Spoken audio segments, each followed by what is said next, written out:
Hello, everyone, and welcome to today's webinar. My name is Luan, and I will be presenting to you today from the not so sunny Cape Town, South Africa. It would be great to see where you are. So, as usual, please tell us your name, where you are today. Those of you who have joined for the first time, you use the chat function on your screen. You tell us who you are and where you are today. And in the meantime, I'll tell you a little bit about myself. I have been a teacher for over 13 years and I have taught students from around the world. I've had the privilege of teaching all ages, all levels, all walks of life, and it's been an absolutely amazing experience. So please remember to put your name in the chat so that we can say hello to you and also see who we're talking to today and where in the world you are joining us from. So, just a little bit of housekeeping. We are going to be discussing a very particular topic today. This topic is quite important. It's something that worried me at the beginning of my teaching career, and I know that the information in today's webinar will help you. So the topic is very specific. We will be doing a Q&A, question and answer, a little bit later on, about 30 minutes in, and there you'll be invited to ask us questions, to make comments, to share ideas. But please, I ask you to hold on to these questions until we get to Q&A a little bit later on. The reason is that if you type them in a lot earlier, I might miss them, and by the time we get to Q&A, they're long gone. So remember, jot those down, but do ask your questions when I do open up Q&A. So as mentioned, I have been a teacher for a very, very long time. I'm a Cambridge examiner. I also teach students online. I teach at various schools in and around South Africa. It's been interesting. It's been busy and it's been amazing. So just to say hi to who we've got with us today, we've got students joining from New York, from Canada, from Ireland, from Cape Town, from South Africa as well. From India, hello to you. We also have visitors from Belfast, more from South Africa, from Italy too. Hello, Chiara.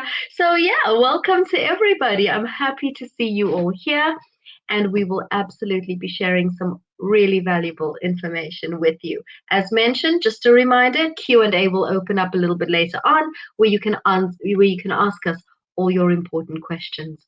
All right, so I think it's time to get started. It's such an important topic. It's an exciting topic because, all the other topics are quite academic and very, very important. But this one gets a little bit more holistic. It gets a little bit more day to day, getting to know your students and learning what they're like. And very often, this can cause a problem in terms of classroom management, which is exactly what our webinar is about today. Also, remember, later on when you ask your questions, only questions pertaining to this particular topic will be answered today. Anything else, if you have any issues or problems that relate to other topics, you, as usual, are very welcome to send them to Tutor Support in the form of a ticket, and we'll get back to you. Right, so let's get started. Where the talk today is all about classroom management. Right, so for many, many people, when you think about your lesson, when you think about what you're doing in a classroom, especially teachers who are completely new to the world of teaching, thinking about how they're going to deal with behavioral issues can seem quite overwhelming, quite daunting. And often people think that it's going to be, for example, not to pick on the teenagers, but a lot of people tend to think that the teenage classes are going to be the biggest problem when it comes to classroom management issues. However, that is not necessarily the case. Any class can be a problem, and classes of teenagers can be great fun. I've enjoyed my lessons with younger learners and teenagers, and the key is careful planning and thought about what you want to achieve in the classroom. So I think something important to remember is to consider and think about who you're teaching, right? Think about who you've got in your classroom, not only the class, but the individuals as such. Try to understand why they're in your class and what the different motivations are. And you'll find that these can vary quite a lot.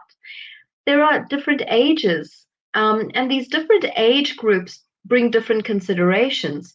If you are teaching very, very young learners, so we're looking at the age group maybe 4 to 5 years old, it's likely that they're not going to know the language very well and will have very, very limited experience of being in the classroom.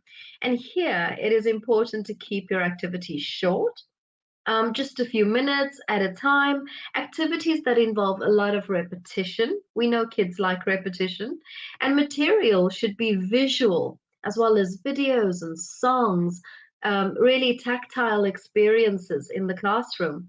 It's likely that there should not really be a large focus on reading or writing at this age. I mean, if I think back to when I was 4, I don't think I could write a thing.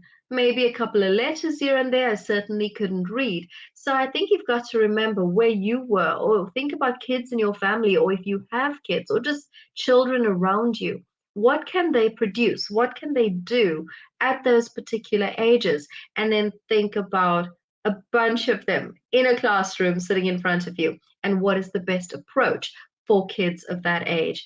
And then we have young learners, typically around 6 to 11 years old, and these typically have experience of being in the classroom, and they'll also most likely, they're sitting in your English lesson, they most likely have a few English skills.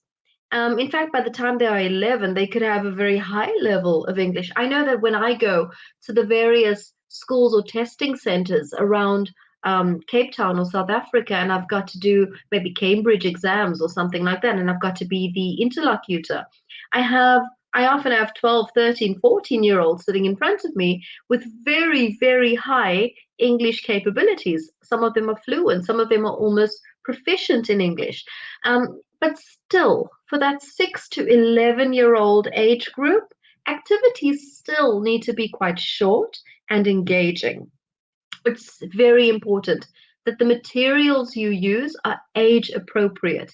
What interests a 6-year-old is unlikely to have the same interest for an 11-year-old. So really look at the materials you're choosing, look at the visuals, the pictures, the message you're trying to send across. Take note of those things, because as mentioned earlier, what is going to be amazing for a 6-year-old might not be that amazing for an 11-year-old. You might get a few eye rolls. So take note of that.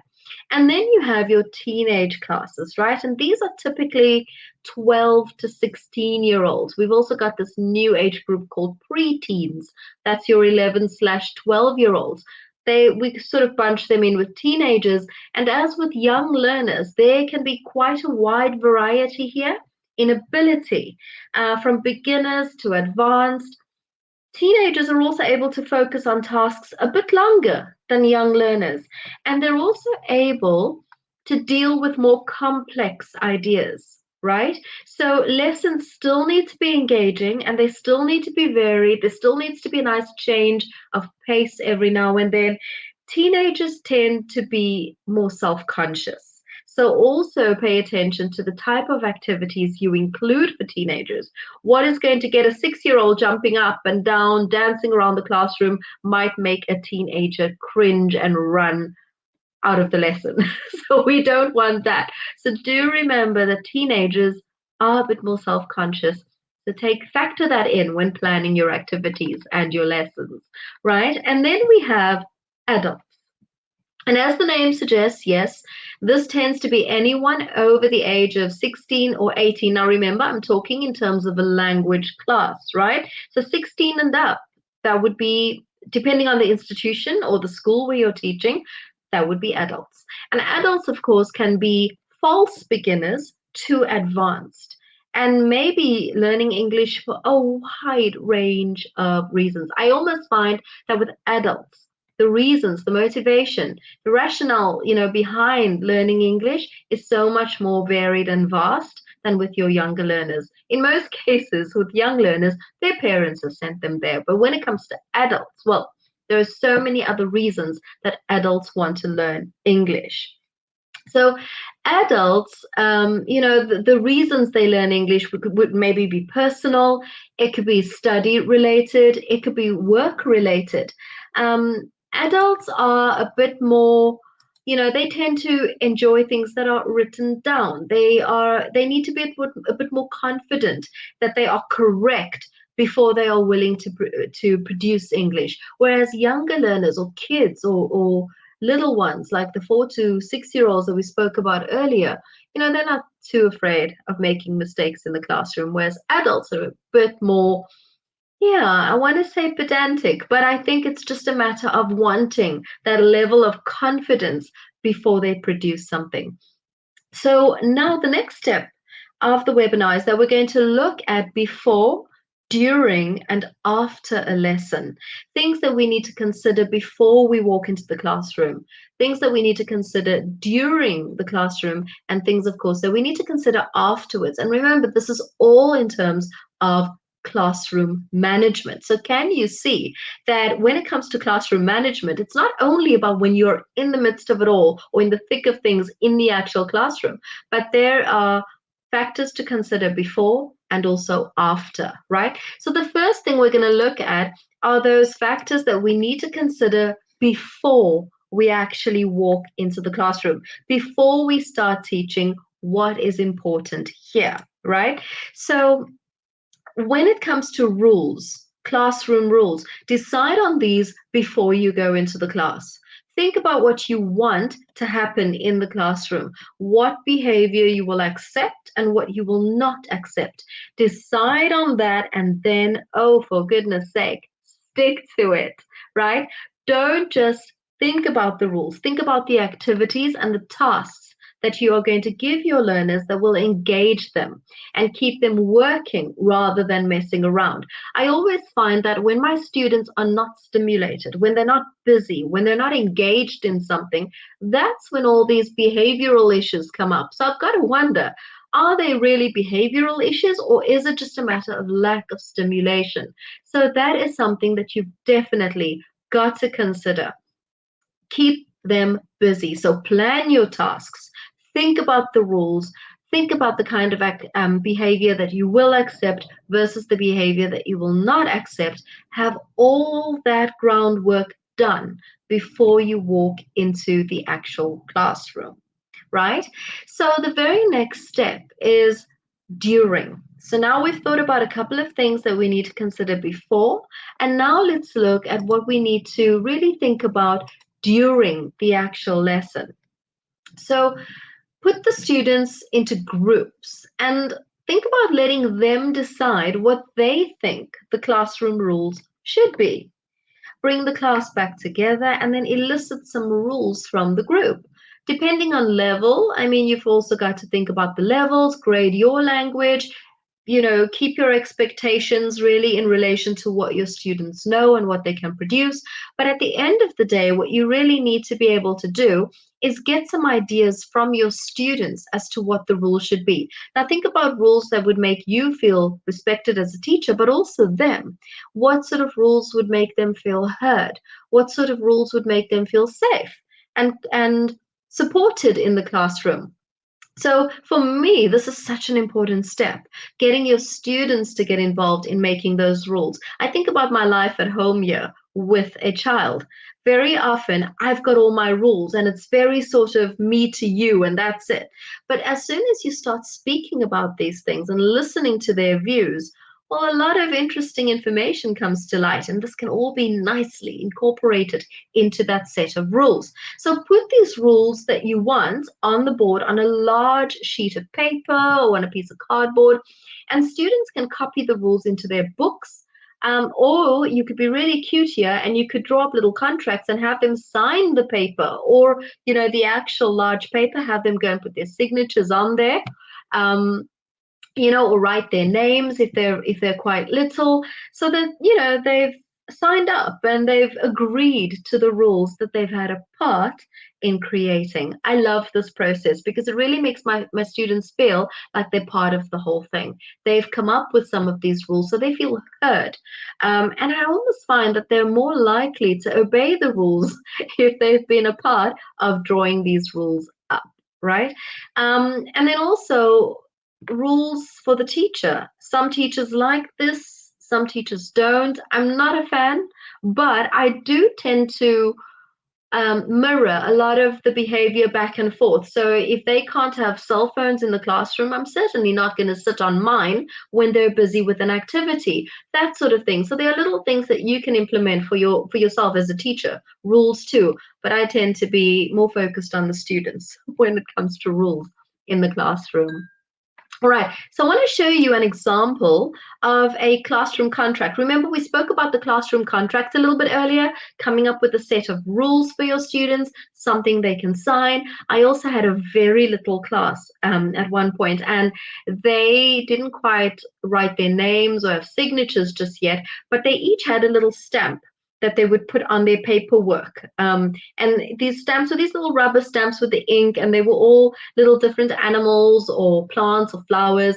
So instead of writing their names on the classroom contract, we had them all put their little stamps on, and it was really, really adorable. They felt like they were so important and so part of the process, as they really should. Right, so this, when it comes to the classroom contract, remember it is during the lesson. Before you've got your expectations, you have ideas about what sort of rules you want to implement, but it's during the lesson where your students actively get involved in pulling these rules together, adding a few of their own. You then put it onto a nice big piece of paper and you have them sign. Particularly your young learners tend to enjoy that process a lot. So this here is an example of a classroom contract that we drew up a little bit earlier for you. And you can see that the language here is quite positive. It's respect each other.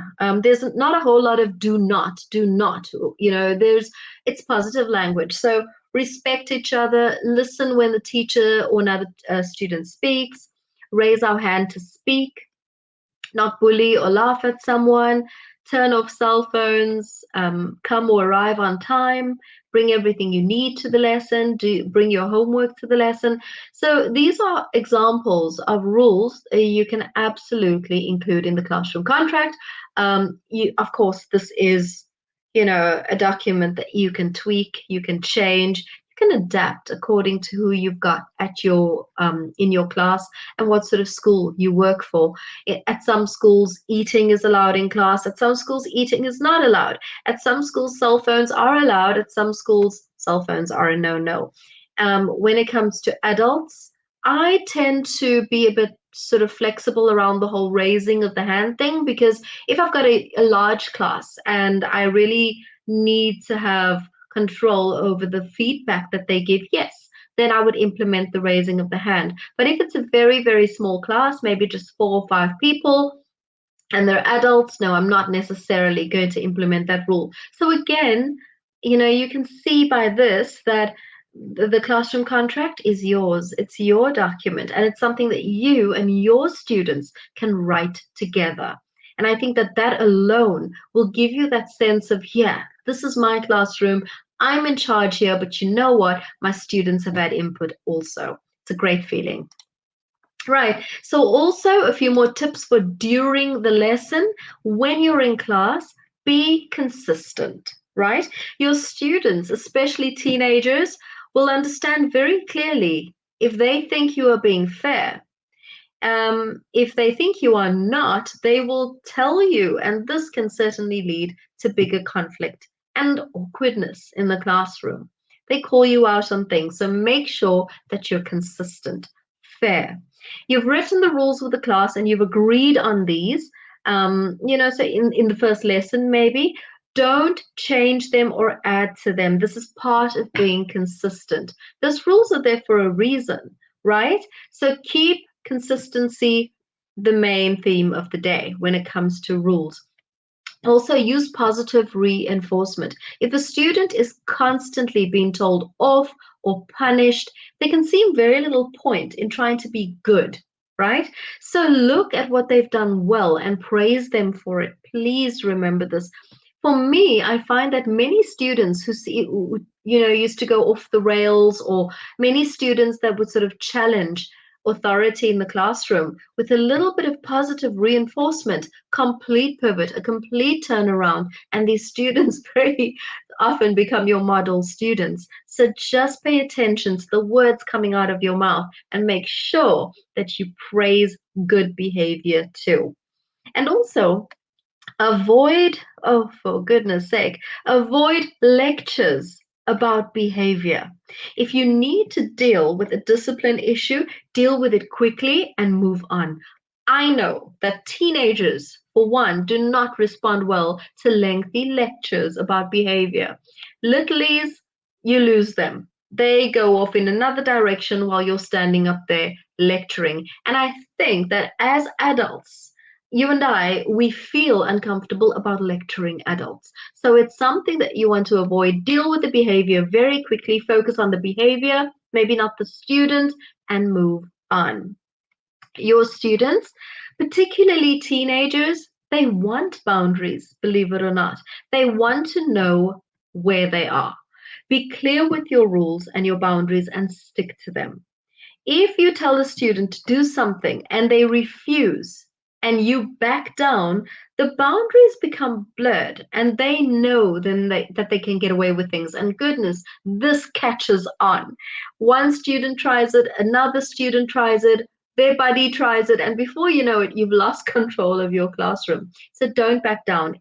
You are the authority. Yes, you want to make things engaging and enjoyable, and you want to add activities that would make them interested, you can do all that. But when it comes to your rules, be consistent, don't back down.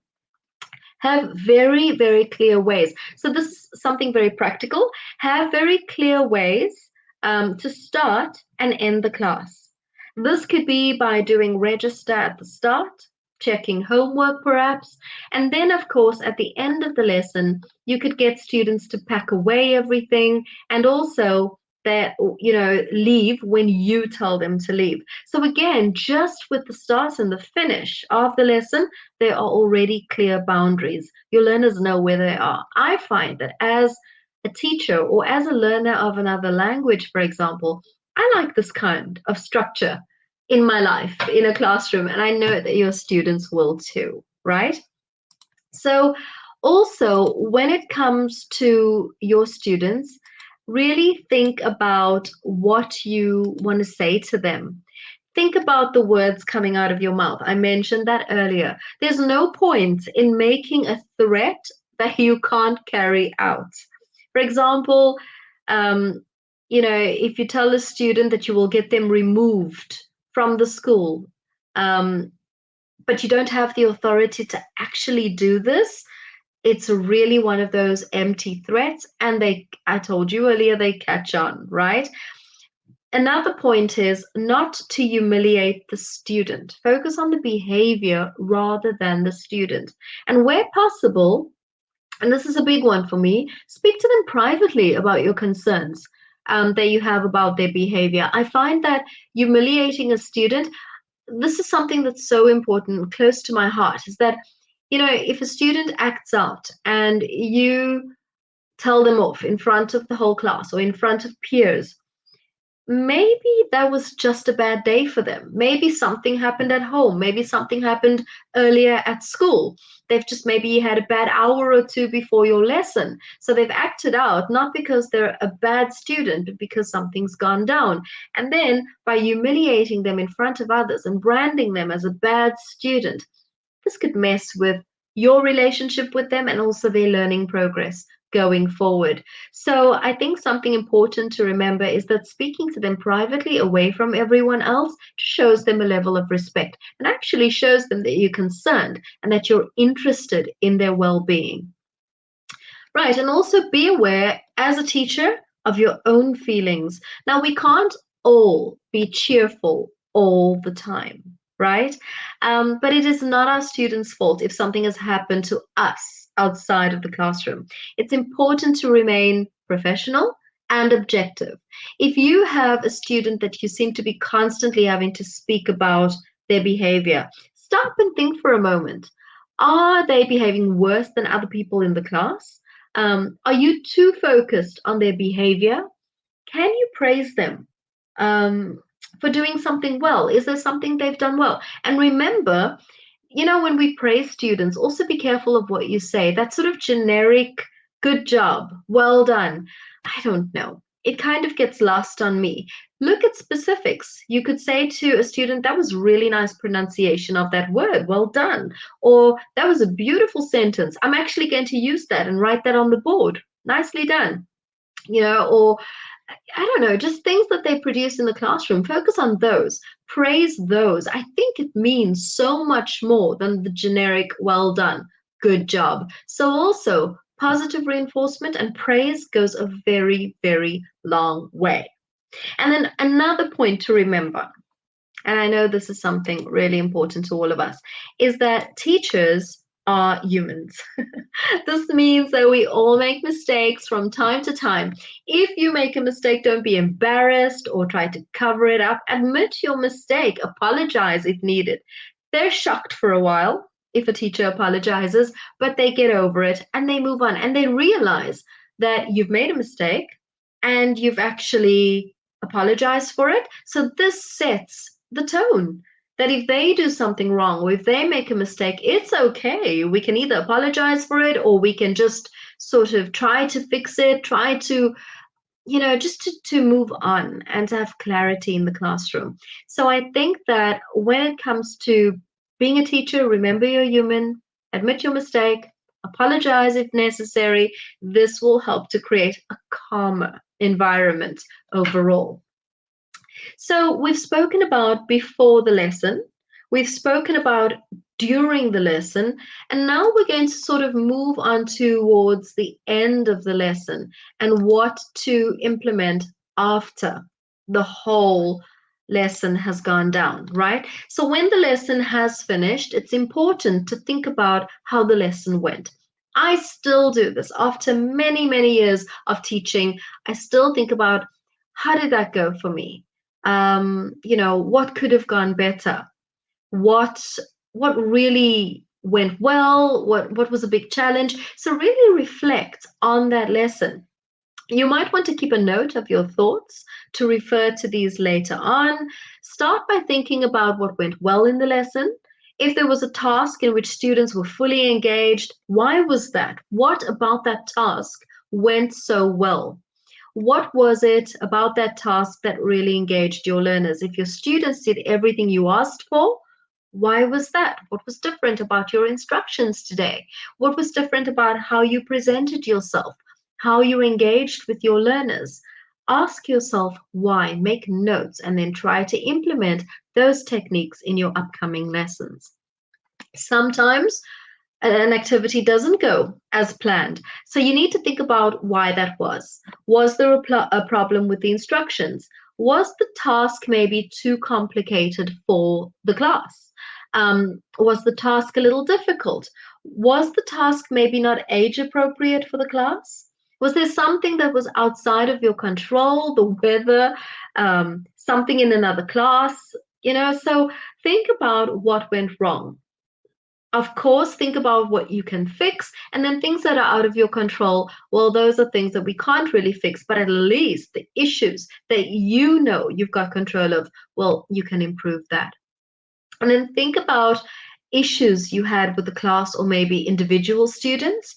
Why did you have those issues? Were they unusual for that class or for that student? Were the students just having an off day? How did you deal with any of these issues? And also, very importantly, could you have done anything differently? So, you know what? It sounds like a long process, but it isn't really. Once you sit down in the staff room, I do it in my car or at home, yeah, go through this process. Think about what went well, think about what, sucked a little bit on that day. Why did it not go that well? Why did something go particularly well? What did students really, really engage with? Where did they seem to drift off a little bit? These are all really doable points that you can really think about relatively quickly after your lessons, right? And I think that brings us to that whole reflection process. Because I think that the nice thing about teaching and the nice thing about walking into the class the very next day is that you get a do-over. And that's fantastic, right? We don't get this with every single job. So rather by simply blaming a bad class or bad students, which is not always easy, start by thinking about your actions. Remember that you are the adult, or in a group of adult students, you are the leading adult in the class. And so you have to demonstrate the kind of behavior you are expecting from your students. You're the model, and you've got to model that behavior, right? So think about the activities and tasks for the lesson. What would you do differently next time? Think about your behavior and the reaction that you have to students, and how could you be different next time? I like, I scrap the word different there, and I just ask myself directly, how can I be better next time? And then also, last point, don't shout. Keep your cool, maintain control of yourself and your students. It's so important for me not to shout. And the reason is because you might think that you're being all strong and voicing your concerns, but actually when we shout, it just looks like we've lost control, right? So remember to keep calm, keep cool.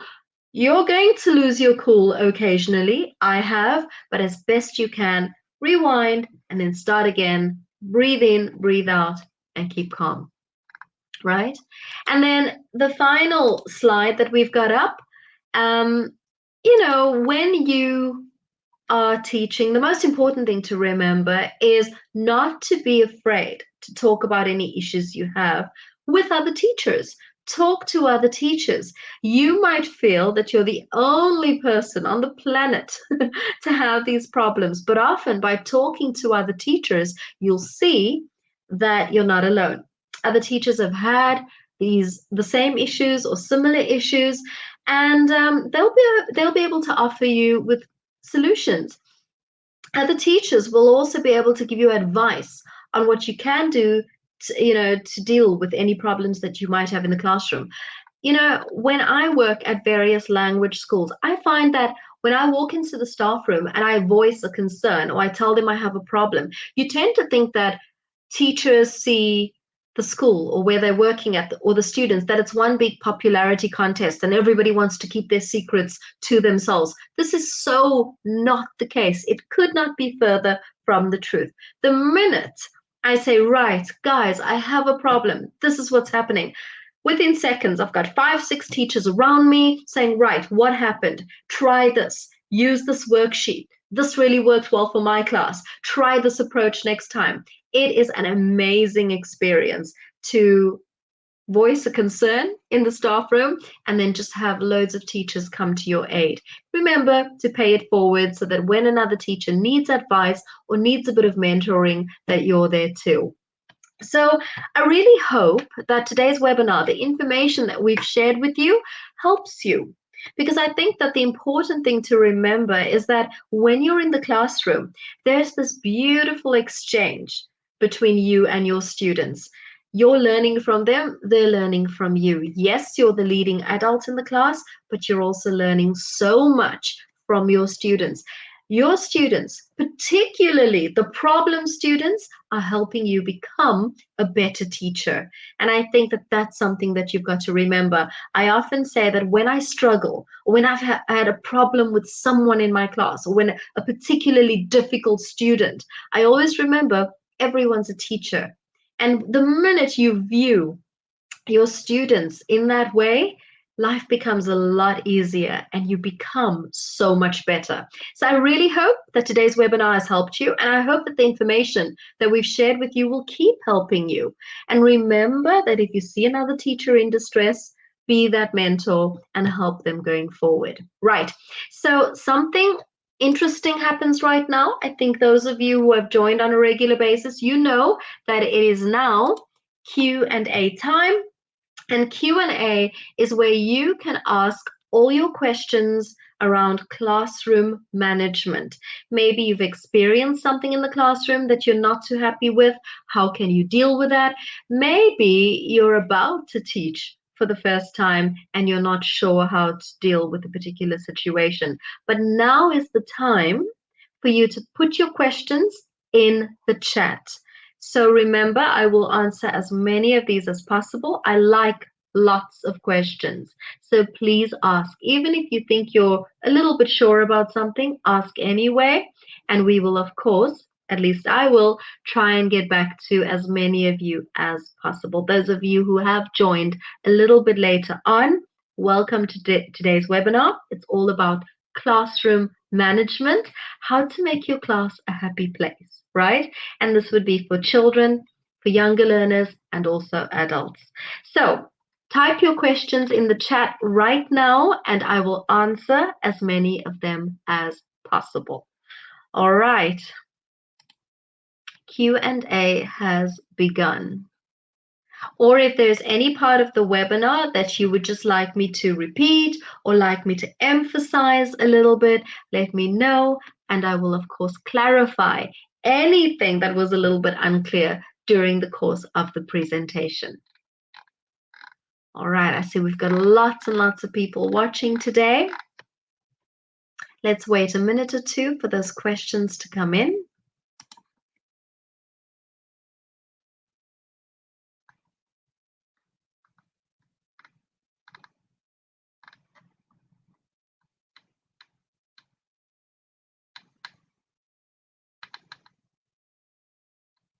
I see I missed a few countries. We also have visitors from Colombia. Welcome to you too. All right, some questions have come in.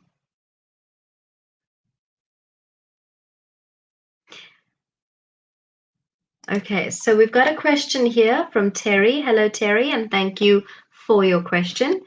Good day. How do we manage students that keep talking during class? True story, Terry. Thank you very much. It is such a relatable question, I think, for so many teachers. So, Terry, I've had the situation almost every day, right? When students want to have their own conversations, and we know it's not necessarily about the lesson content. So, what I tend to do is that if they're sitting together and I can see there's a problem pair and they've got so much to share with each other, I tend to mix the interaction a little bit.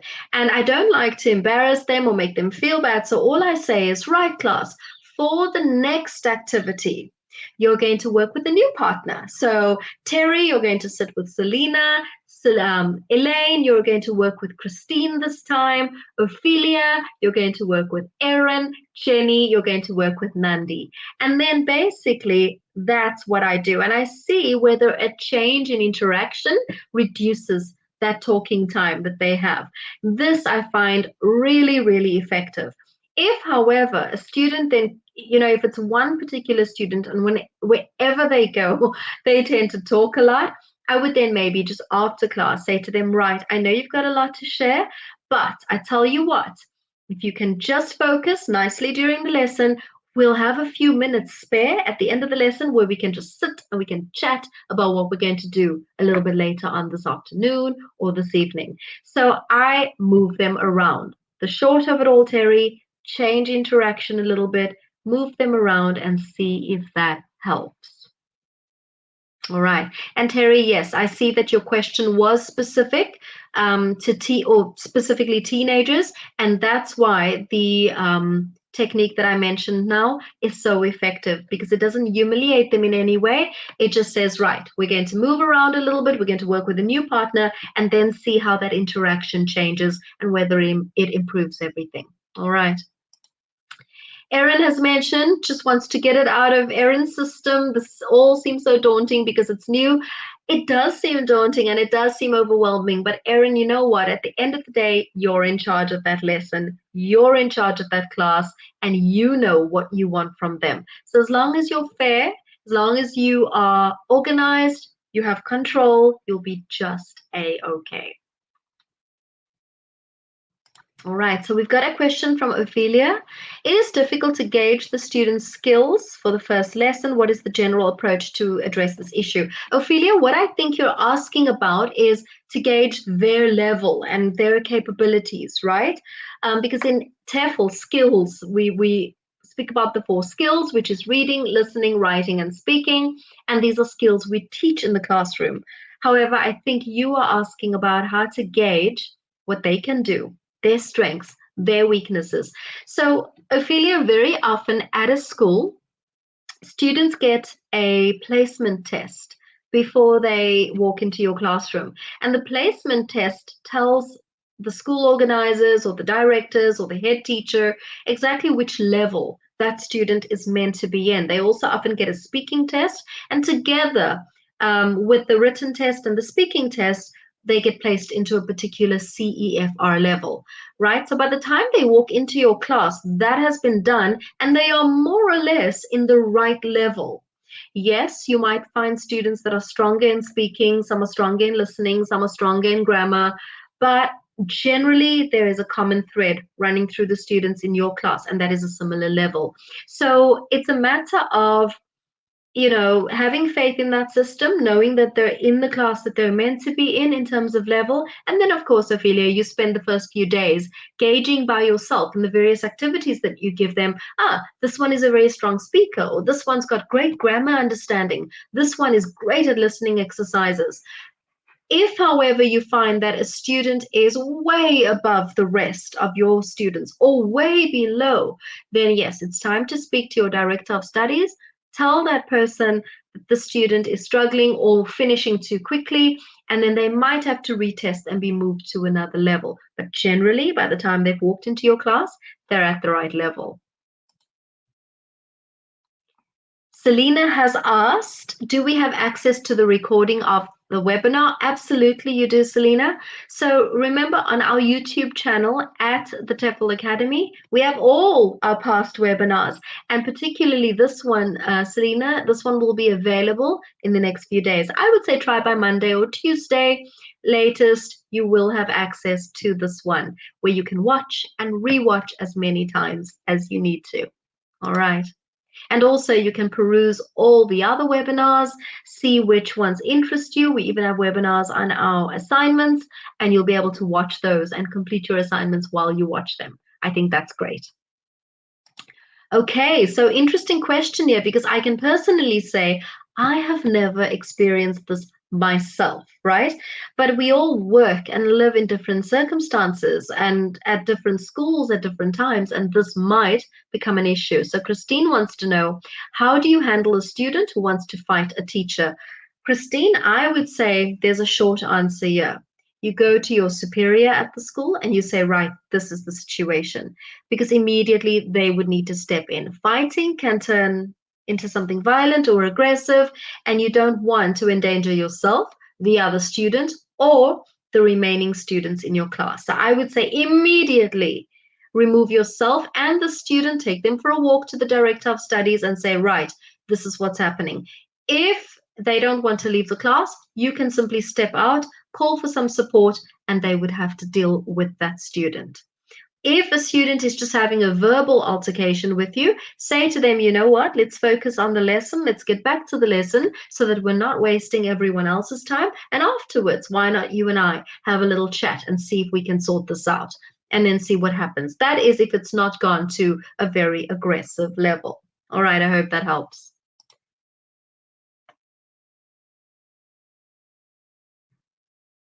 Right, so yes.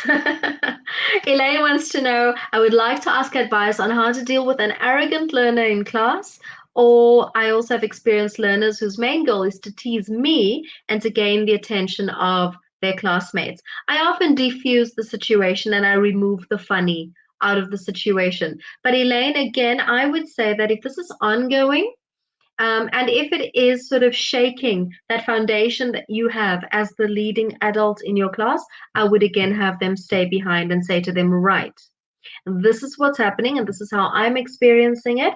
Can you tell me a little bit about your experience? What would make you happier?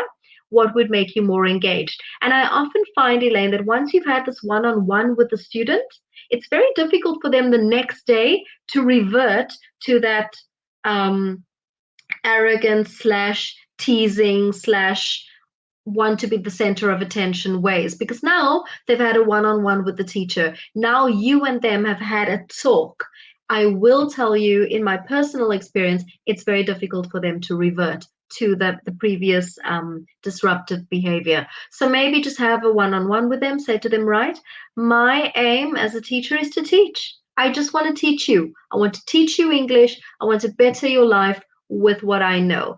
What would make you happier? What would make our interaction a little bit less, and you'll find the words. But I find that in a case like this, if it's ongoing, take them aside and have a chat with them. You don't want to embarrass them. You don't want to throw back as good as you get, because that really isn't the interaction for a classroom. Many people tend to say, well, teachers should just embarrass the student. Well, no, that's not it. It'll just exacerbate the situation. I would honestly take them aside. All right. I like this question because I think every teacher has experienced this from time to time. I have a question specifically about my most recent experience. Among my students, there was an 8-year-old boy who was very restless. So, Jimena, it could be that the student is, a learner that learns through movement, kinesthetic. It could be that there are some energy challenges there, or some maybe a few learning challenges. And I think that what you need to do is include more TPR in your lesson. So that there is the acronym for total physical response. Get your students to respond to your questions with actions. If, for example, you have a multiple choice task that they've done, multiple choice is, was the boy wearing a red shirt, a blue shirt, or a green shirt? A, B, or C? What is the point of having them shout out A, B, or C, right? It's a little boring. So what you could do is you tell your students, right, for A, if the answer is A, you put your hand on your head. If the answer is B, you put your hand on your shoulders. If the answer is C, jump up and down, right? So when they've got to give a specific answer, they react with a physical response. And what this does is the restless students, those students that have a little bit more energy to get out of their systems, well, they have the opportunity to do that. Also, Jimena, think about giving this 8-year-old boy all the little physical jobs in the class, right? If his name's Tommy. Tommy, please go and stick this picture up on the board. Make sure that it's nice and straight. Or Tommy, maybe don't only pick on Tommy, but absolutely include the student in a few more physical activities, because very often they're restless because, well, they want to move. So give them the opportunity. If there's an activity that they can learn something through movement, have them jump up and down. If it's an activity where there isn't a lot of movement and you can see that they need to stretch a bit, give the whole class the opportunity to get up, stretch, nod your head, turn around a little, give your shoulders a little shake. Um, Allow them to get it out of their systems, because I'll tell you what, your 8-year-old boy is the one that's really showing you that he's feeling that way, while the others might be feeling that way and they're just not letting you know. So give them the opportunity to move around. But the TPR, total physical response, instead of shouting out answers, have them perform an activity that tells you the answer. That might be the key there too. I hope that helps. I have such fun when I do this in my lessons. And I find that, yeah, it helps a lot. So, Jimena, I'm going to address this next section because I see that it also escalated, unfortunately. He excluded himself from the other children and physically attacked others. It could be noted that he is very intelligent. All right. So, Jimena, I think something important here is to maybe see if there's something underlying. There might be something, a condition or situation that you're not aware of. And I think that the only way that teachers can really deal with these is if we're equipped and we know. It might be something that you might have to read up about a little bit so that you can better understand this boy. And like I said, stimulation in the classroom. Get them to move a little bit, because if he's got a lot of energy, it might be coming out in negative ways, when in fact it could be coming out in fun, happy ways in the classroom. However, physically attacking others, that is quite a serious situation, and I would maybe go and speak to a superior about that, so that you have a team. It's not just you, you have a team looking into why this little boy is feeling the way he is and acting out in that way. Because, with your first question saying that he doesn't want to get involved as much, or he's restless, that's one problem. But physically attacking others, well, that's a different level. And I think that that's where you're going to need a little bit of support from colleagues at your work. So yeah, I think that at the end of the day, when you have kids like that in your classroom, activities that get them engaged, activities that make them feel like they're part of the lesson, give him responsibilities, I find that as adults we hate get given responsibilities in the class. We don't like it. But children, oh goodness me, ask them to do something and they feel like the star of the lesson. Jimena, tap into that. Give him little responsibilities, make him feel like he's doing a good job, praise him. Even if he's put the picture up on the board, say to him, wow, that's really straight, that's really well done. Please help me tomorrow with this because you're the best at doing that. Give the others a little bit of responsibility and praise too, but this might open up a channel between you and the student. I hope that helps. Okay, so Anne has asked a question. Hi, will you manage this? How will you manage the situation when homework has not been done as agreed in the team contract? So Anne, can I just make a little confession? I hate homework. I hate homework as a teacher. I hate homework. I hated homework as a student. I hate homework coming home as a mum. I really have an issue with homework. I find that in many cases it's counterproductive, but a lot of schools have the policy where homework must be done. So again, if you have a classroom contract and it says homework must be done, have a repercussion for that. Clarify, make it very specific to students that if homework is not done, then this happens. Maybe they lose a bit of break time. Maybe they get a little bit of, oh, I hate this, but extra homework the next day. Or maybe they've got to do this, or maybe they've got to do that. So have something in place. Don't sort of make it up as you go along. They need to know that if homework isn't done, this is what happens. You have to decide on that because you know the class, you know what's happening in terms of school policy, that sort of thing. Can you shorten breaks? Can you allocate more homework? Can you take away certain privileges or fun things in the classroom? We do these things at home, so maybe we've got to implement these things in the classroom too. But whatever you decide is the repercussion of not doing homework, that's what you've got to be consistent with. Doesn't matter what the reason is, unless they've got a note. All right. Okay, so another person asking us where you can access these webinars. We have our YouTube channel, our TEFL Academy YouTube channel. And I think that if you can't find that, Scotty, send us a ticket on tutor support and we'll actually send you the link to all our webinars, right? You'll have access to this one. Like I said, in a few days' time, this one becomes available. But if you go into the channel via this link, you'll also see all the other past webinars also. And I think all of us can agree that they're pretty helpful with assignments, coursework, classroom management like today. So yes, absolutely send us a note to tutor support if you cannot find us on YouTube, and we'll send that to you. All right. Yeah, I have for a few more questions. And do also read some of the comments because I think a few people have weighed in on a couple of your issues, maybe saying and naming an underlying issue that a student might have. Yeah, they may need more assistance, exactly like I said, in terms of the question you asked, Jimena, you asked about the little boy.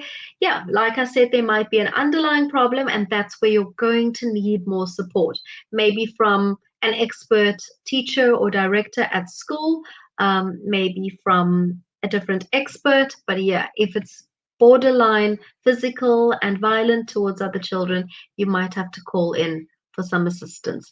Immediate things you can do in the classroom, as per the webinar today, well, yes, engage them more with activities where they can move around a little bit, give that little boy some responsibility, make him feel like a superstar for completing those responsibilities well, make sure though to balance it out with the other children. Oh, I think this topic is a whole other webinar, and I absolutely think we should have another webinar just on this topic. But for today's sake, yes, all of us with young learners, total physical response. Write that down. Get them moving, not just aimless moving, but also in response to questions you ask them, right? Have them act out the answer once you've set the key, and then have them act out the answers with those physical activities. I've really seen a change in my energy levels, in the classroom, my students, their reactions to me and the activities just become a lot more exciting, and they're more involved, and they love that. All right. Any other questions? We are sort of coming towards the end of our webinar and Q&A, but I do know that a couple of questions might be coming in. A lot of people saying thanks for the help. You're welcome, but also, yes, thank you to some of the other participants who have also added comments and suggestions. Those are also so useful. All right. Any other questions? Let's see. We've still got a few minutes left. I do not want to close this because the last time I closed it, 3 questions came in just at the end. So please write your questions in the chat, and yeah, I will be happy to answer. I'm just going through a few past, excuse me, a few past questions to see if I've not missed anything. You're welcome.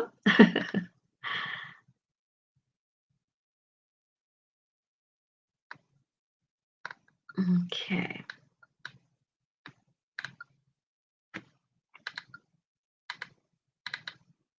Also, I had a question on our previous webinar on this topic that I think is helpful for everyone. I had a question about shy students or students who are not as forthcoming with information in the classroom, right? So very often we have students who just don't want to participate in speaking activities necessarily in front of the classroom. And I find that, a lot of us teachers, we tend to say, well, they're just not responsive, or they don't want to participate, or bad student. Well, actually, very often students are just shy, or they have anxiety issues in front of the classroom, or they're just not, maybe they're not born into a culture that is very communicative. So my advice here is, why do they have to do speaking activities in front of the class, right? So think about drafting and revising your speaking activities so that they are more communicative among students. And then, yes, your job is to walk around and monitor to make sure that these students are participating, and you've got to assess in that way. Whereas I find that having them or forcing them to do something in front of the class is just counterproductive. They're not going to produce natural English. They're going to be nervous. So I find that when I'm nervous, I can't say what I want to say. In English, and I speak English.